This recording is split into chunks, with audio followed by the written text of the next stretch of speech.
ও পোরালির মুসলমান ভাইরা আমার,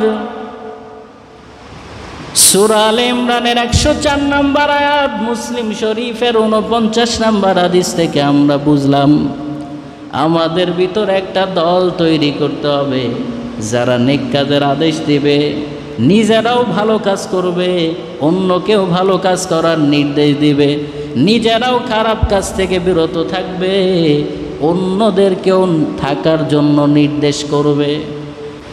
ইয়াদউনা ইলাল খায়র, তারা ডাকবে বর্তমানে এবং ভবিষ্যতে কোন দিকে? বলে খায়র, কোরআন সুন্নাহর দিকে। আল্লাহ আয়াতের শেষে বলেন উলাইকা হুমুল মুফলিহুন। দুনিয়াতে মূলত এই শ্রেণীর লোক, এই দলের ভিতরে যারা থাকবে তারাই সফল কাম, একমাত্র সফল হলো তারাই। তাহলে এখন বলেন ভালো কাজের আদেশ করার দরকার আছে না নাই? আল্লাহ পাক রব্বুল আলামিন পবিত্র কোরআনুল কারিমে বলেন, আমি আল্লাহ চাই তোমাদের ভিতর থেকে এমন এক শ্রেণীর দল তৈরি হবে যারা নাকি ইসলাম অনুযায়ী, ইসলামের নীতিমালা পরিবারে, সমাজে, রাষ্ট্রে বাস্তবায়নের জন্য কাজ করবে এবং তারাই দিন শেষে হবে সফল কাম। বলি সুবহানাল্লাহ। এটা কি আমি বানালাম? আপনাদের সুবহানাল্লাহর মুখ মোশান দেখে মনে হয় যে হুজুর মন গড়া গড়া কথা বলতেছে। কথাটা কত ওজনওয়ালা একটু চিন্তা করেন। আল্লাহ বলেন ওয়ালতাকুম মিনকুম উম্মাতুন ইয়াদউনা ইলাল খায়র ওয়া ইয়া'মুরুনা বিল মা'রুফি ওয়া ইয়ানহাউনা 'আনিল মুনকার ওয়া উলাইকা হুমুল মুফলিহুন।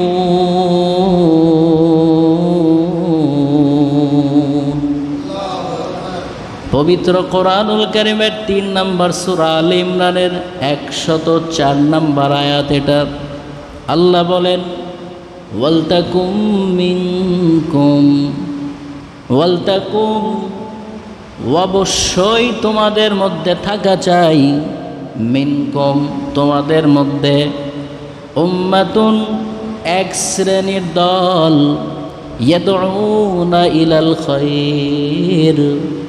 ইয়াদউনা মোজারের সিগা, মোজারের একটা খাসিয়ত হলো বর্তমান ভবিষ্যৎ, প্রেজেন্ট ফিউচার বোঝায়। ইয়াদউনা, তারা ডাকবে বর্তমানে এবং ভবিষ্যতে, ইলাল, দিকে বা প্রতি, খয়র, ভালো। সহিহ বুখারীর 6464 নম্বর হাদিস। আল্লাহ নবী বলেন খয়র হলো ওইটাই যেখানে কোরআন এবং সুন্নাহ আছে, সেইটাকেই খয়র বলা হয়। ইয়াদউনা ইলাল খয়র, তারা ডাকবে বর্তমানে এবং ভবিষ্যতে কোন দিকে? বলে খয়র, কোরআন সুন্নাহর দিকে।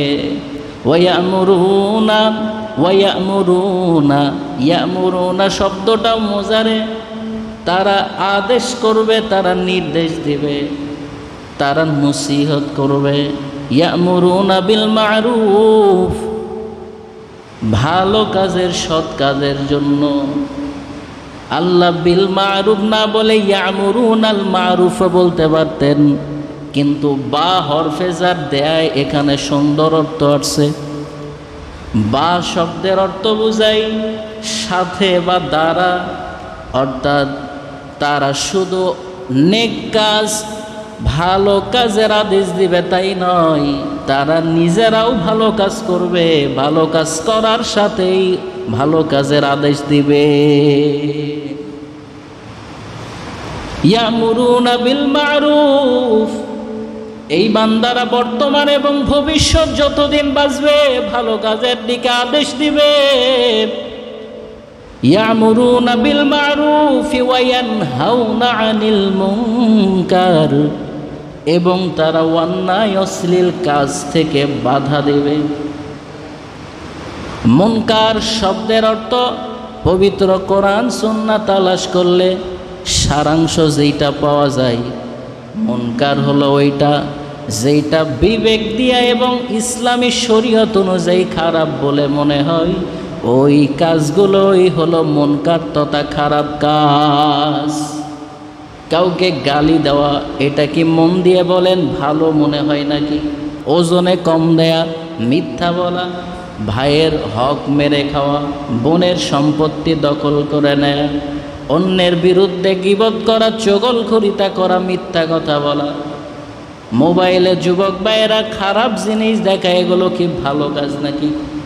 এগুলো বুঝতে কোরআন হাদিস লাগে? কথা বলেন না কেন? স্বাভাবিকভাবেই বোঝা যায়, অটোমেটিক মনের ভিতরে আসে এগুলো খারাপ কাজ। মুনকার তাকে বলা হয় যেই কাজ স্বাভাবিক জ্ঞান দ্বারা এবং কোরআন হাদিস দ্বারা খারাপ বলে প্রমাণিত হয়, এই ধরনের সব কাজ হলো মুনকার। যত মুনকারের কাজ আছে সবগুলো থেকে তারাই মানুষকে নিষেধ করবে। তাহলে বলেন তো, পবিত্র কোরআনুল কারীমের 3 নম্বর সূরা আলে ইমরানের 104 নম্বর আয়াত এবং সহিহ মুসলিম শরীফের 49 নম্বর হাদিস থেকে আমরা কতটুকু শুনলাম? একটা কোরআনের আয়াত, একটা হাদিস, এই দুইটার সমন্বয়ে আমরা 3টা শিক্ষা পাই। 1 নম্বর, আল্লাহ চান মানুষের ভিতরে এক শ্রেণীর দল তৈরি হবে যারা সব সময় মানুষকে ভুল পথ থেকে খৈর কোরআন সুন্নাহর পথের দিকে ডাকবে। বুঝতে পারছেন? 2 নম্বর, তারা যেখানেই লোকজনকে দেখবে নিজেও ভালো কাজ করবে, অন্য মানুষকেও ভালো কাজের জন্য নির্দেশ দিবে। এবং 3 নম্বর, এই লোকগুলো যেখানেই কোনো খারাপ কাজ দেখবে নিজেকেও সেখান থেকে বিরত রাখবে এবং অন্য মানুষকেও সেখান থেকে বিরত রাখার চেষ্টা করবে। কথা বুঝে আসছে? ও পোরালির মুসলমান ভাইরা আমার, সূরা আলে ইমরানের 104 নম্বর আয়াত, মুসলিম শরীফের 49 নম্বর হাদিস থেকে আমরা বুঝলাম আমাদের ভিতর একটা দল তৈরি করতে হবে যারা নেক কাজের আদেশ দিবে, নিজেরাও ভালো কাজ করবে, অন্যকেও ভালো কাজ করার নির্দেশ দিবে, নিজেরাও খারাপ কাজ থেকে বিরত থাকবে, অন্যদেরকেও থাকার জন্য নির্দেশ করবে। আল্লাহ আয়াতের শেষে বলেন, উলাইকা হুমুল মুফলিহুন। দুনিয়াতে মূলত এই শ্রেণীর লোক, এই দলের ভিতরে যারা থাকবে তারাই সফল কাম, একমাত্র সফল হলো তারাই। তাহলে এখন বলেন, ভালো কাজের আদেশ করার দরকার আছে না নাই? তাহলে নিজে ভালো কাজ করব, অন্যকেও ভালো কাজের নির্দেশ, কথা বলেন, নির্দেশ দিব। নিজে খারাপ কাজ থেকে নিজেকে বিরত রাখব, অন্যকেও খারাপ কাজ করতে নিষেধ করব। এতটুকু বুঝতে পারছেন তো?